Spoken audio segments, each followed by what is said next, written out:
पंजाब की फजा जहरीली बन गई। लोगों के लिए खुली हवा में सांस लेना दुश्वार हो गया। भारत में फसलों की बकाया जात जलाए जाने के बायस लाहौर समेत बड़े बड़े शहरों का एयर इंडेक्स मजीद खराब हो गया। लाहौर में स्मोक हेल्थ इमरजेंसी नाफिज, जुमा हफ्ता और इतवार को मुकम्मल लॉकडाउन, स्कूल मजीद एक हफ्ते के लिए बंद कर दिए गए। पंजाब हुकूमत ने लाहौर और मुल्तान में स्मोक हेल्थ इमरजेंसी लगा दी।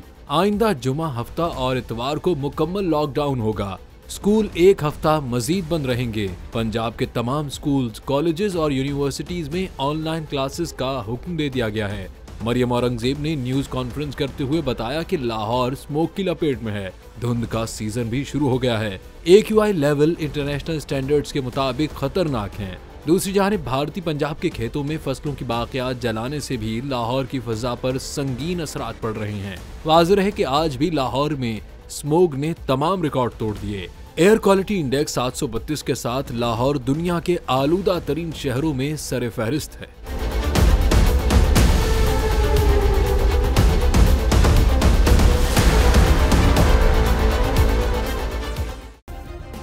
सब्सक्राइब करें और बेल दबाएं ताकि कोई खबर रह न जाए।